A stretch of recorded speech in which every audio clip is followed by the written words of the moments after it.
Nós estamos encerrando hoje a nossa série com o título Vencendo o Medo.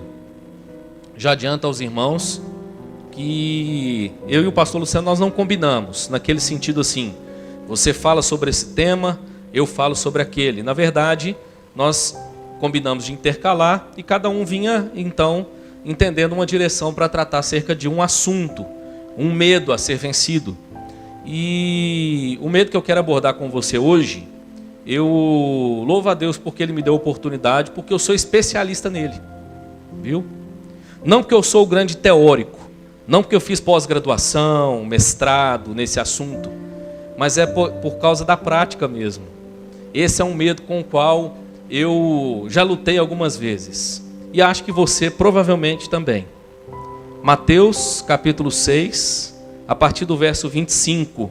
Esse texto está inserido no Sermão do Monte, e no meio do Sermão do Monte, então, Jesus disse o seguinte: por isso vos digo, não andeis ansiosos pela vossa vida, quanto ao que haveis de comer ou beber, nem pelo vosso corpo, quanto ao que haveis de vestir. Não é a vida mais do que o alimento, e o corpo mais do que as vestes?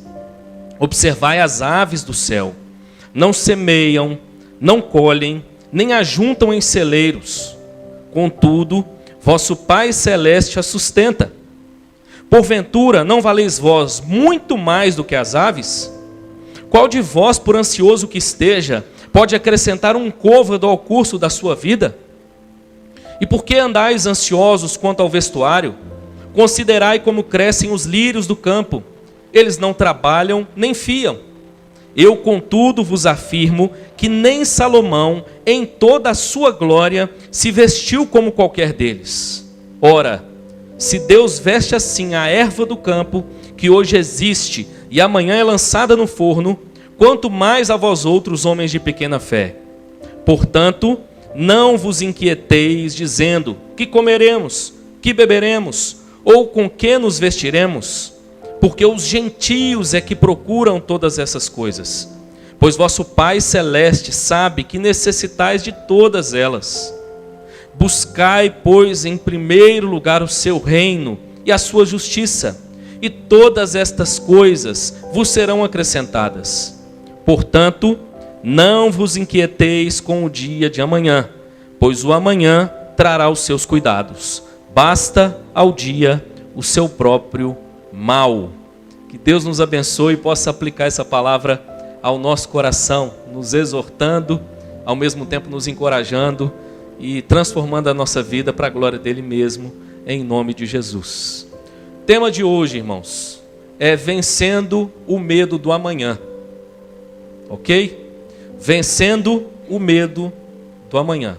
Nós poderíamos falar então, em outras palavras, que o nosso assunto aqui é a ansiedade. Mas uma vez que nós estamos traduzindo aí os medos, né?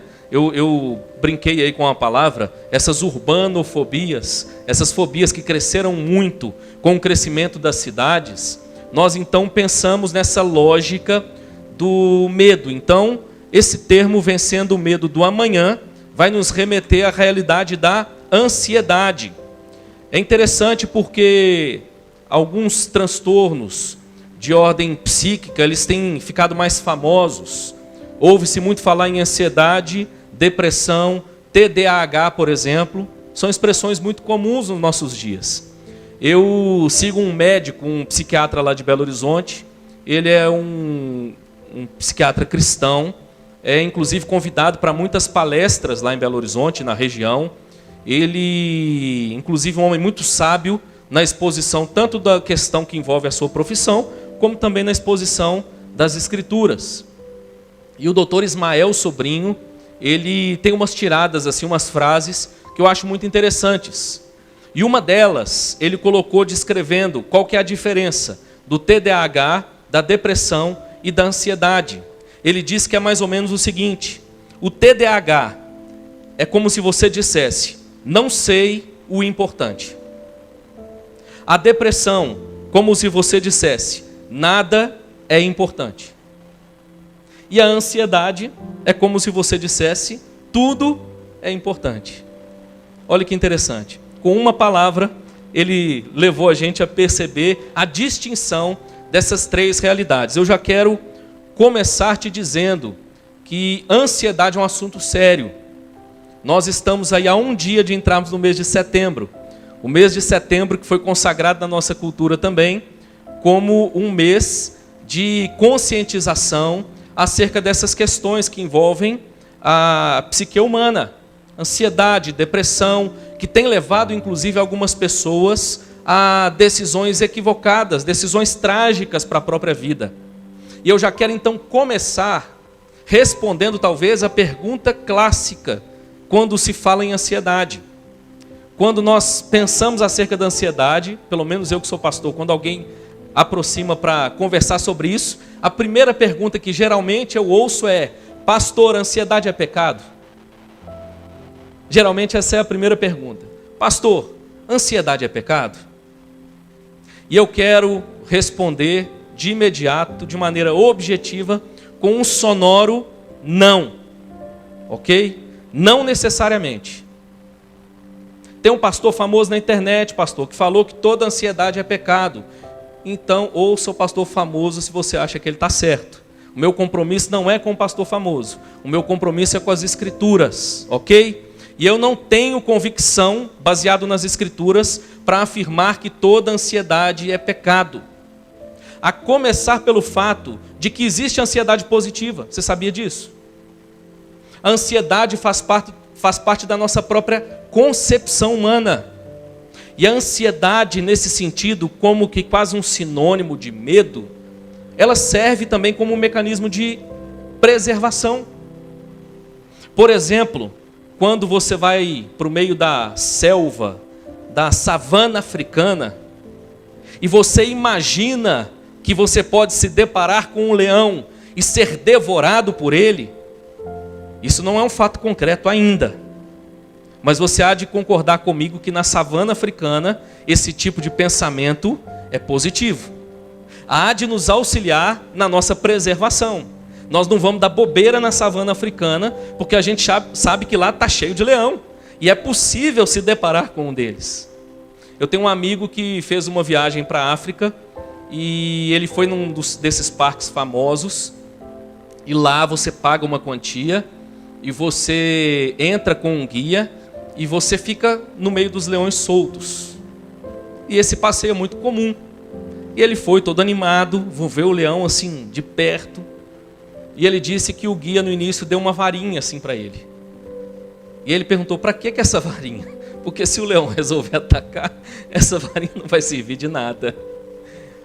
E aí, de repente, ele está lá passando, andando, e chegou o momento em que eles encontraram com um grupo de leões. Um desses leões começou, olhando para eles, a abanar o rabo. E ele, acostumado com o cachorro, pensou: olha que legal, o leão está querendo brincar. Mas ele olhou para o lado e viu que o guia estava pálido. E o guia disse para eles, sem correr, sem virar de costas, todo mundo saindo desse lugar onde nós estamos, porque na verdade o leão, quando ele começa a abanar o rabo, ele está fazendo uma espécie de leitura do tempo, do cheiro que ele está sentindo e de certa forma se preparando para o ataque. Esse tipo de ansiedade, ela é positiva. No entanto, nós temos ansiedade negativa. Eu te diria que nós temos pelo menos dois tipos de ansiedade negativa. A primeira delas, nós poderíamos dizer que ela tem origem ou genética, ou nós nascemos e herdamos essa tendência a sofrermos, por exemplo, de um transtorno chamado de transtorno de ansiedade generalizada, ou está relacionado a alguma espécie de trauma, alguma experiência muito negativa que alguém viveu, que alguém experimentou na vida. Eu digo que nesses casos, essa ansiedade não é pecado, não tem a ver com um pecado pessoal e deve ser tratada com auxílio médico. Então, se esse for o seu caso, a questão não é o nosso sermão aqui. A questão sua é com um psiquiatra, é com um bom terapeuta para te auxiliar a tratar essas coisas, ok? No entanto, há uma ansiedade que é pecaminosa. De fato, há uma ansiedade que é pecaminosa. Essa ansiedade, inclusive, que é esta que Jesus está tratando aqui na passagem. Eu diria que é uma ansiedade que tem a ver com a circunstância, uma ansiedade que tem a ver com o comportamento humano. E é sobre isso que Jesus está tratando, e é sobre ela que eu quero abordar então e tratar com você nessa noite em nome de Jesus. Pesquisei e descobri que tem duas palavras relativamente modernas para falar acerca desse medo do amanhã. Alguns usam a palavra agorafobia.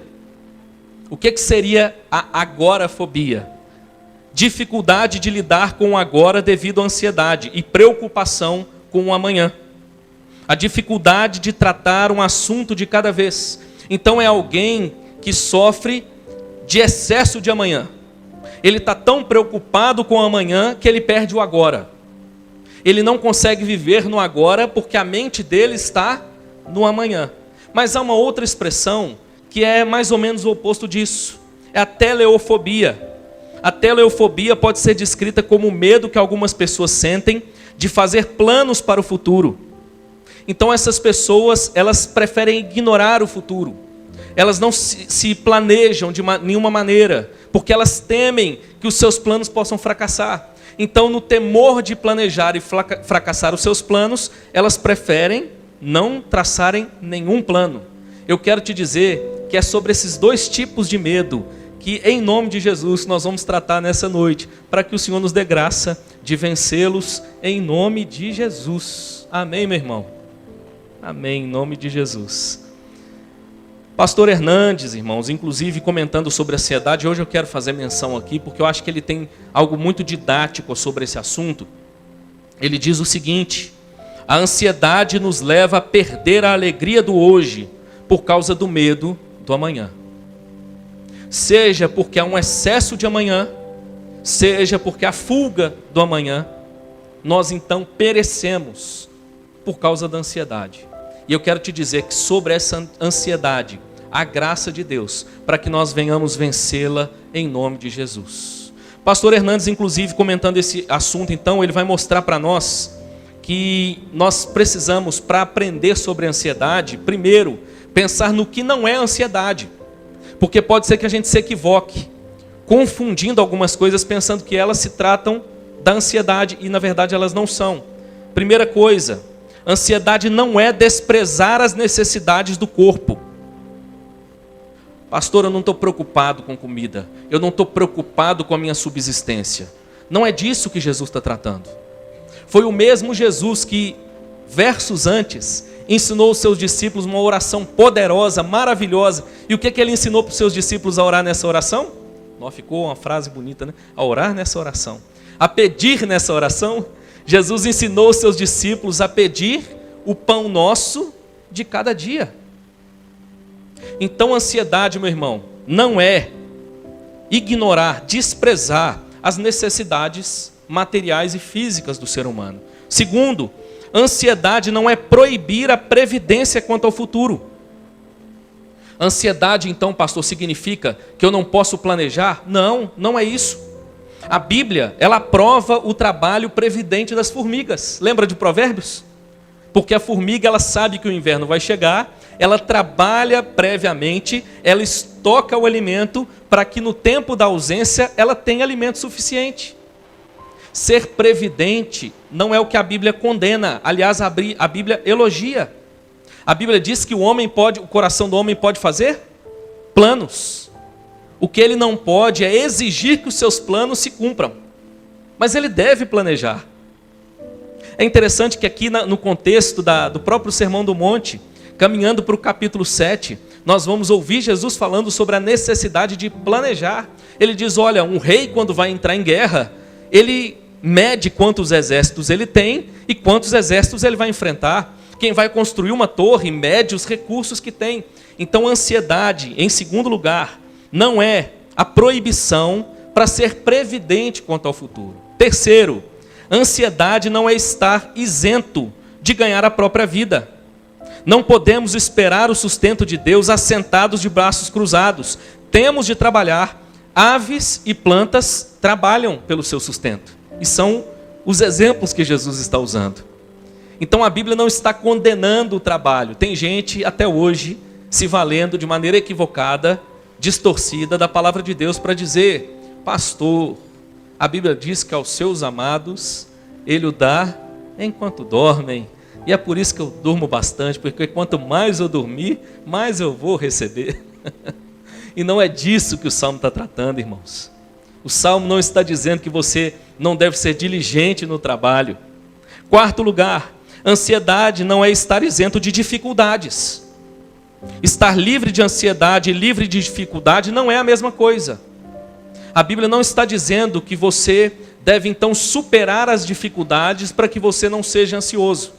Pelo contrário, a Bíblia está dizendo que você pode vencer a ansiedade mesmo em meio a dificuldades.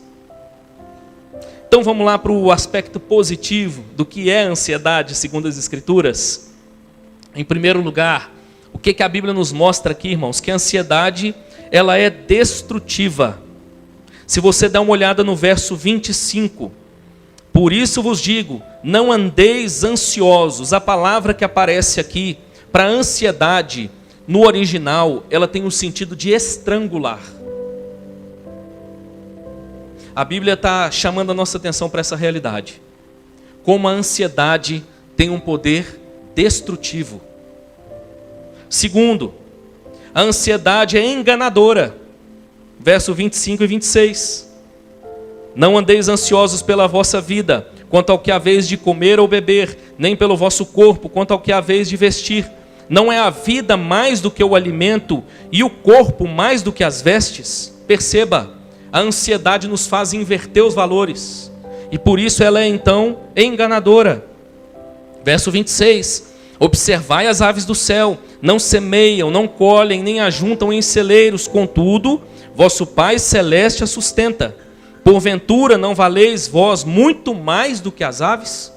Perceba que há então um engano, uma inversão de valores aqui. Alguém fez uma pesquisa e diz por aí que 70% das razões de ansiedade do ser humano, elas nunca se tornam reais. A grande maioria das coisas que geram ansiedade são pensamentos acerca do futuro que eles não se concretizam. Perceba, nesse sentido, a ansiedade ela é enganadora. Ela te faz se ocupar daquilo que sequer é verdade, sequer você tem certeza de que vai acontecer. Terceiro lugar, a ansiedade é inútil. Verso 27. Qual de vós, por ansioso que esteja, pode acrescentar um côvado ao curso da vida? Ou seja, a sua ansiedade não vai mudar as coisas. Talvez até mude para pior. E nesse sentido, a ansiedade então é inútil. O que esse verso está dizendo é que é impossível prolongar a nossa existência. Não há sentido em sofrer por aquilo que a gente não pode mudar. É isso que o texto está dizendo. Quarto lugar, a ansiedade é cega. Jesus convida os seus discípulos a observar. Eu quero falar um pouco mais disso lá na frente. A ansiedade é cega. Ela deixa de enxergar as coisas como elas realmente são. Quinto lugar, a ansiedade é incrédula. Verso 31 e 32. Portanto, não vos inquieteis dizendo: que comeremos, que beberemos, ou com que nos vestiremos? Porque os gentios é que procuram todas estas coisas, pois vosso Pai Celeste sabe que necessitais de todas elas. É importante destacar, o teólogo Douglas, pesquisador, diz que aqui Jesus não está condenando os gentios.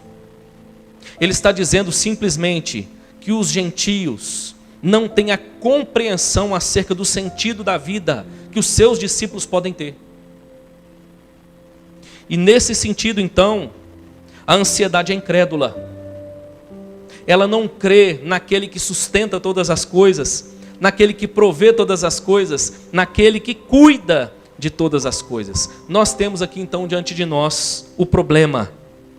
O problema é descrito inclusive pelo apóstolo Paulo, quando nós nos voltamos para Filipenses, capítulo 4, verso 6, você não precisa abrir lá.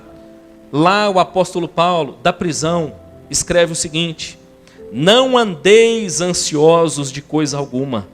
Em tudo, porém, sejam conhecidas diante de Deus as vossas petições, pela oração e pela súplica, com ações de graças. Nós temos então um problema aqui.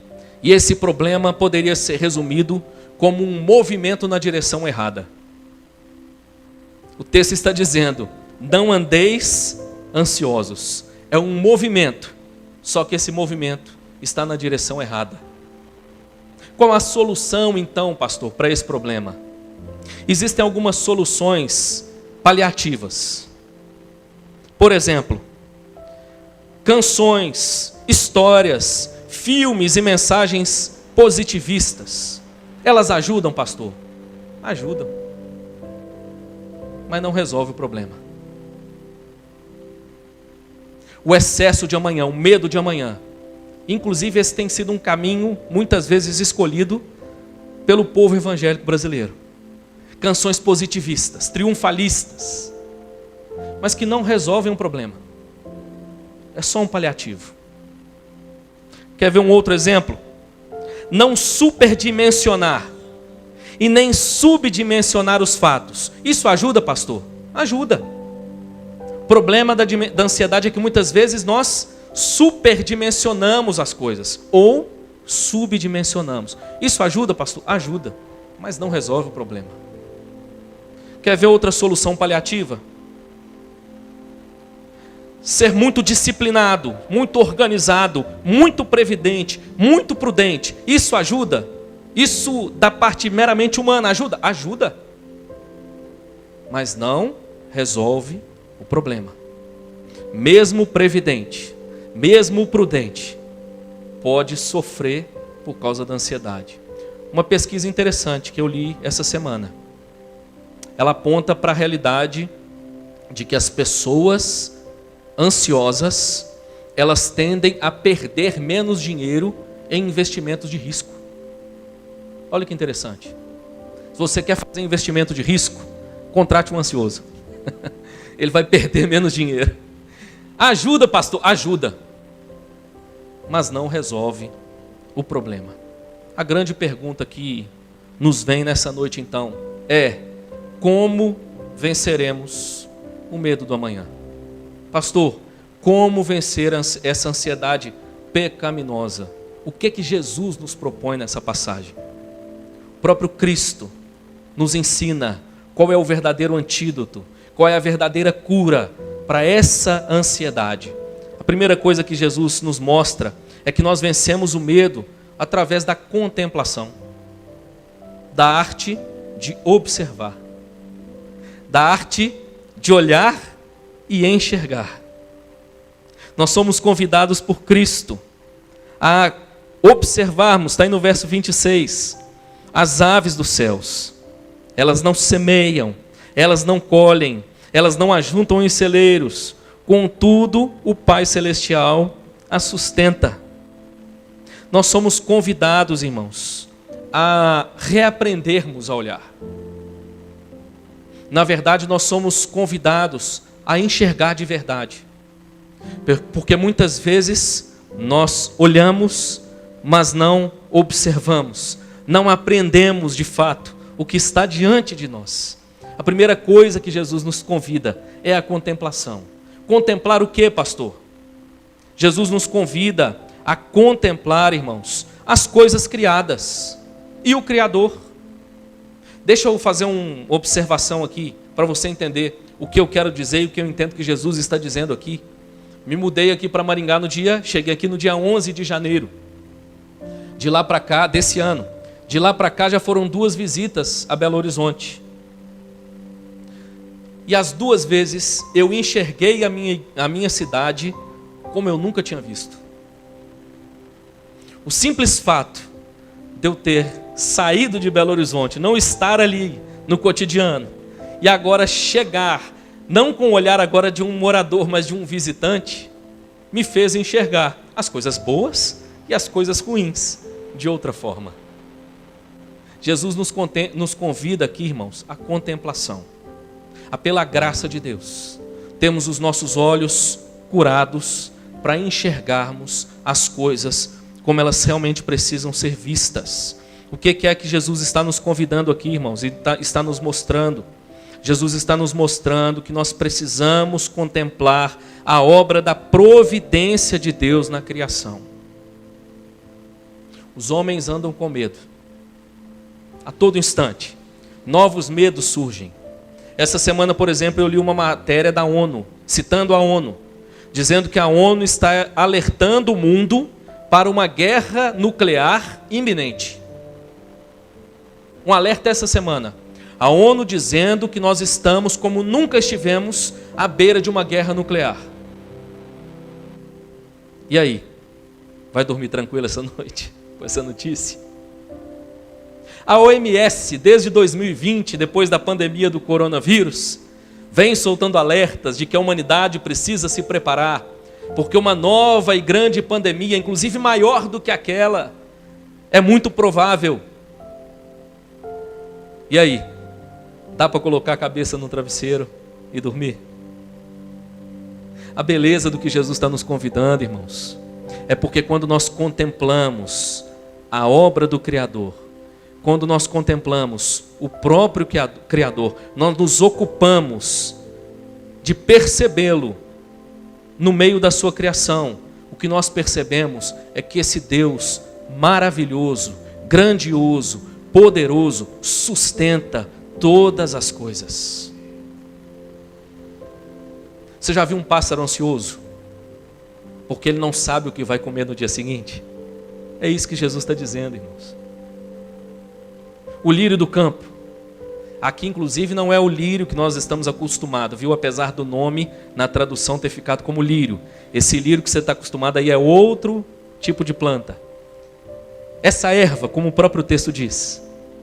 E Jesus está nos convidando, irmãos, a colocarmos os olhos na criação e percebemos a maneira como Ele sustenta todas as coisas. Pastor, é possível uma grande guerra nuclear? É. Mas na medida em que eu contemplo a maneira como Deus cuida de todas as coisas, eu me lembro que tudo só é possível se permitido pelo Deus Criador e sustentador de todas as coisas. Apesar do homem, há um Deus que sustenta. Não fosse a graça desse Deus, nós sequer tínhamos chegado em 2023. Era para esse mundo já ter colapsado e ter se acabado há muito tempo. Se Deus nos entregasse a nossa própria sorte, mas quando nós contemplamos a obra do Criador e percebemos como esse Deus é gracioso, isso nos maravilha e nos traz cura contra a ansiedade. Apesar da humanidade, Deus sustenta todas as coisas e vai continuar sustentando até o dia que só Ele sabe, o dia em que Ele resolveu, pela sua livre vontade, que será o dia do Senhor, o dia em que nós compareceremos diante dEle. Aliás, todo homem. Então a primeira coisa que Jesus nos convida aqui, irmãos, para vencermos o medo do amanhã, é a contemplar. Nós vencemos o medo do amanhã através da contemplação. A segunda coisa que essa passagem vai nos chamar a atenção também, irmãos, é nos mostrando que nós vencemos o medo do amanhã também através da simplicidade. Jesus nos convida a olharmos para o viver simples e a encontrarmos beleza e virtude no viver simples. Entenda, não quero dizer e não entendo que Jesus está aqui nos convidando a uma vida simplória. O simples aqui não significa, por exemplo, que você não possa ter um patrimônio, ter um bem, que você não possa ter conforto, que você não possa ter alguma medida de prazer com as coisas que você tem. Mas o convite de Jesus é para enxergar que todas elas são passageiras. A Ingrid me disse algo lá em casa muito interessante hoje, e mal sabia o que eu ia compartilhar. Ela ouviu isso em algum lugar, alguém fazendo essa reflexão. Você já parou para pensar que a casa que você dá tanto valor, um dia ela não vai ser mais sua? E quem morar nessa casa sequer vai conhecer a sua história. Há uma grande possibilidade disso acontecer. O carro que para você é tão precioso, e nós brasileiros gostamos tanto de carro, um dia vai ter outro dono.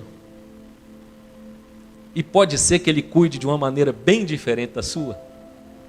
Entenda, o convite de Jesus aqui, irmãos, é nos mostrando, nos convidando a olhar e perceber. Ele usa a expressão, não é mais que. O que ele está dizendo?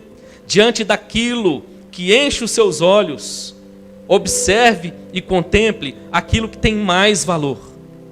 E o que ele está chamando a atenção e dizendo que tem mais valor? As coisas simples da vida. Jesus nos convida a perceber essa realidade. Uma das grandes fontes de ansiedade nos nossos dias dizem respeito aos nossos bens, à nossa subsistência. É disso que Jesus está tratando.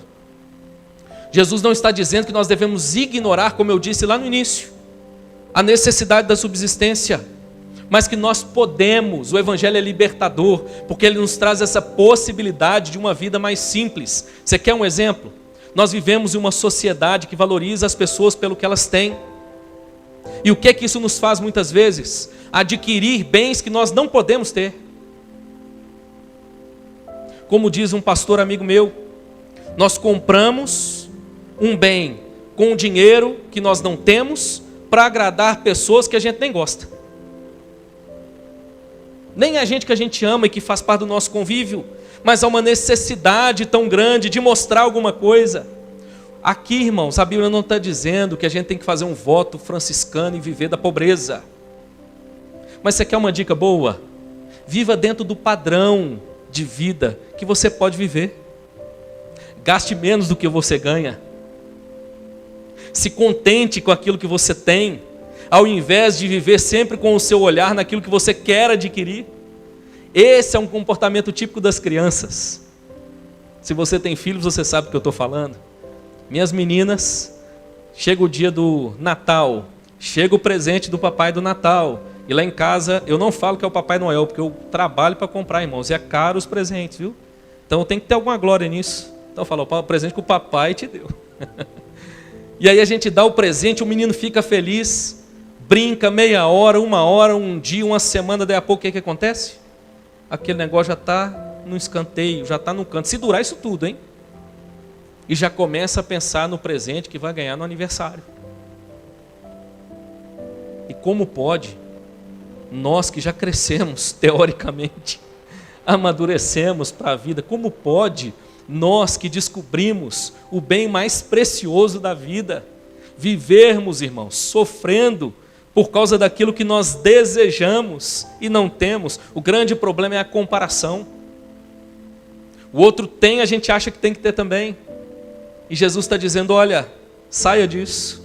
Abrace um viver mais simples. Pastor, isso é um problema do rico? Não, muitas vezes é o problema do pobre. Você quer um exemplo? Vai numa festa de pobre. Muitas vezes você vai ver uma festa onde foi gasto um dinheiro que não é compatível com a realidade daquela família. Eu conheço gente que abriu mão de bens necessários para subsistência para fazer uma festa para um filho que durou 4 horas. Dispôs de um bem que serve à família, dispôs de um veículo, ficou sem carro para fazer uma festa. Me desculpe, meu irmão, mas para mim é muito claro, Jesus está nos convidando a um viver mais simples, mais condizente com a nossa realidade. É libertador ouvir isso, irmãos. Jesus está nos dando a graça de vencermos a cobiça dos olhos. Jesus está convidando a olhar, mas a observar da maneira certa. E ao observar da maneira certa, escolher um estilo de vida mais simples. Não é a vida mais do que o alimento, mais do que o vestuário. Jesus nos convida a observar aquilo que tem mais valor. E a partir daí abraçarmos um viver mais simples. E por último, nós vencemos o medo do amanhã através da entrega. E eu quero voltar em Filipenses 4:6. Olha o que o apóstolo Paulo nos convida a fazer, irmãos.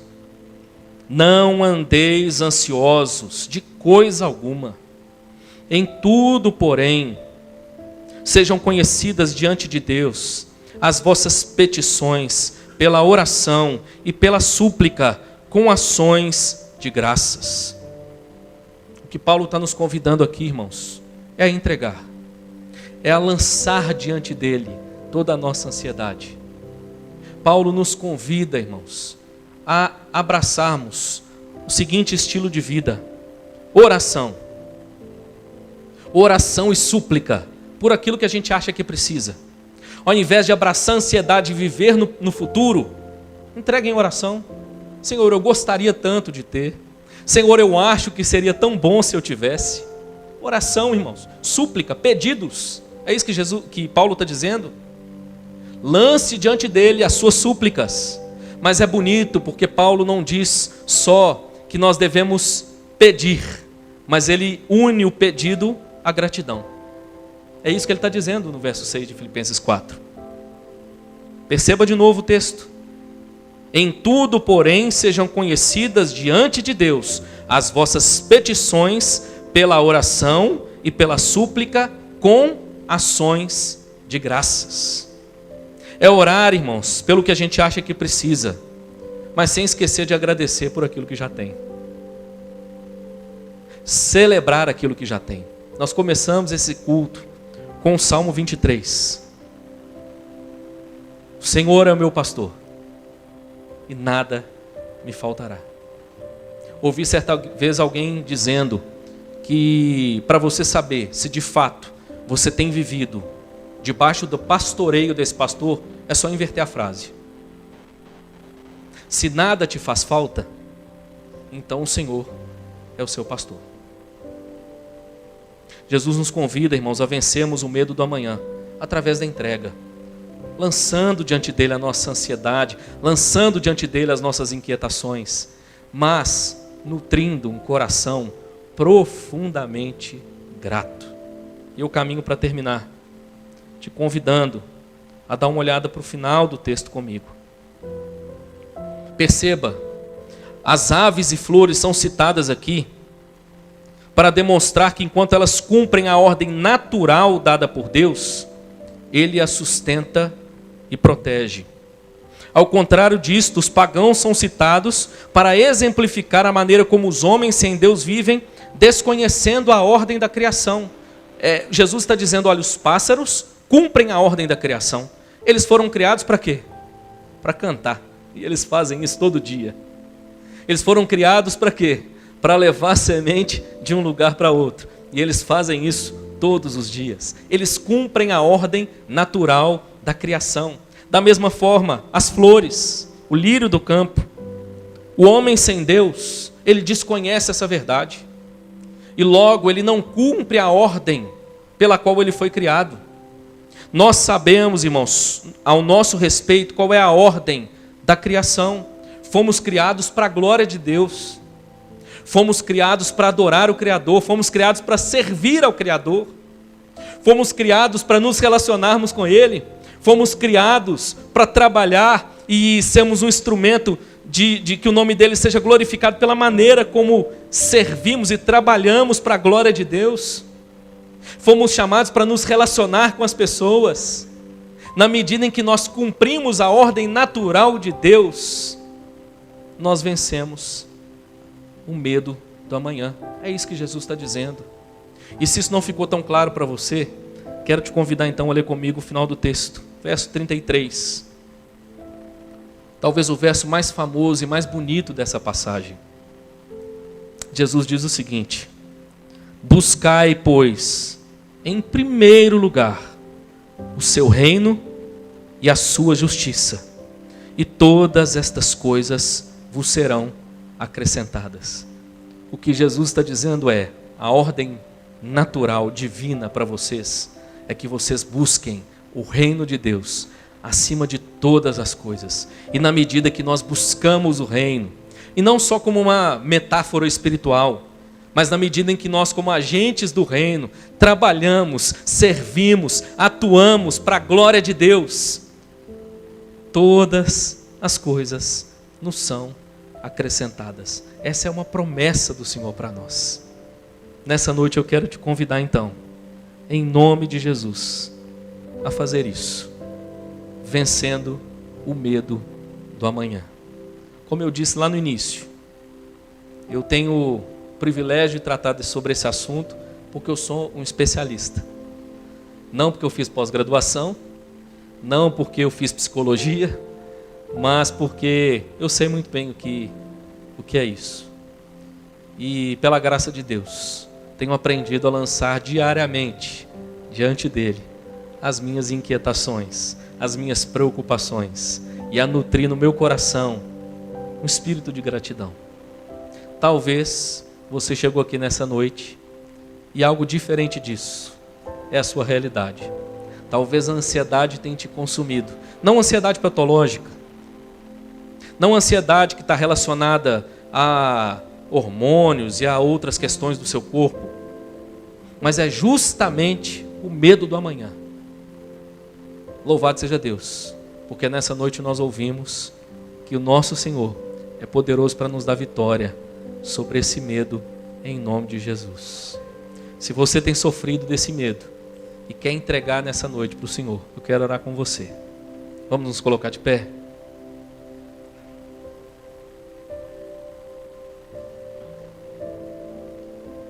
Você pode fechar os seus olhos para nós orarmos? Pastor, eu vim aqui nessa noite e eu tenho sofrido muito com esse tipo de ansiedade. Se esse é o seu caso, eu quero orar com você e por você. Eu queria te desafiar nessa noite. Eu queria te convidar a erguer uma das suas mãos, se esse for o seu caso. Pastor, Deus abençoe minha irmã. Pastor, eu preciso, pastor. Deus abençoe. Deus abençoe, em nome de Jesus. Pastor, como eu preciso de graça para vencer o medo do amanhã. Nessa noite eu quero te dizer, meu irmão, que uma das formas que nós vencemos, como diz o apóstolo Paulo, é através das petições, pelas súplicas. E nós vamos orar pedindo isso ao Senhor nessa noite, em nome de Jesus. Se você quiser então uma oração nesse sentido, você pode permanecer com a sua mão erguida como a minha. E nós vamos orar juntos nessa noite, em nome de Jesus. Senhor Deus, te damos graças nessa noite, Pai. Pai, muito obrigado, porque estamos diante de um Deus tão bom, tão gracioso. Um Deus que contempla os nossos medos e não os trata de maneira leviana, não nos trata, Pai, de maneira impiedosa. Pelo contrário, o Senhor é a nossa principal fonte de encorajamento e de vitória sobre o medo, através da Tua própria palavra. Quantas vezes ouvimos o Senhor dizendo para os seus discípulos, não temais. E nessa noite nós ouvimos da boca do Senhor através da Tua palavra, nessa noite mais uma vez, o encorajamento que precisamos. Senhor, estamos aqui confessando, Pai, que muitas vezes temos perecido e a culpa é só nossa. Essa é a nossa parte, nós falhamos, nós pecamos. Mas que bom saber que há um Deus que se importa conosco. Há um Deus que nos ensina, que nos exorta, mas também nos encoraja. E nessa noite, Pai, nós queremos então lançar diante do Senhor toda a nossa ansiedade, toda a inquietação. Como ouvimos do apóstolo Paulo, Senhor, se alguém tinha motivos para estar preocupado com amanhã, era o apóstolo Paulo, dentro de uma prisão, com a possibilidade de ter a sua vida ceifada. Mas esse homem venceu o medo do amanhã. Senhor, tenha misericórdia de nós e nos ajude a vencer também. Nos ajude a mantermos um espírito, um coração sempre grato diante do Senhor. Que nós valorizemos cada dádiva preciosa que o Senhor tem nos dado. Pai, eu tenho tantos motivos para te agradecer e creio que os meus irmãos também. O Senhor tem nos dado o próprio Senhor, a tua palavra. O Senhor tem nos dado a comunhão dos irmãos, a tua igreja. O Senhor tem nos dado família, trabalho, provisão, pão sobre a mesa. Temos tantos motivos para te agradecer, Senhor, e queremos fazer isso nessa noite como uma forma libertadora, declarando a nossa gratidão por aquilo que já recebemos do Senhor. Pai, muito obrigado, Deus, porque nessa noite nós podemos nos confessar diante do Senhor, nós podemos nos expor diante do Senhor, sabendo que há perdão, cura, transformação para os nossos medos. Contempla cada mão erguida, cada irmão, cada irmã que se dispõe nesse momento a recorrer ao Senhor para encontrar cura para a alma, cura para o coração, e que de fato o Senhor faça isso nessa noite, para a honra e glória do teu próprio nome. Pedimos humildemente, Senhor, em nome de Jesus. Pai, muito obrigado, porque essa palavra, ainda que tão desafiadora, é tão acolhedora, tão encorajadora para todos nós. Nós te damos graças em nome de Jesus. Amém e amém.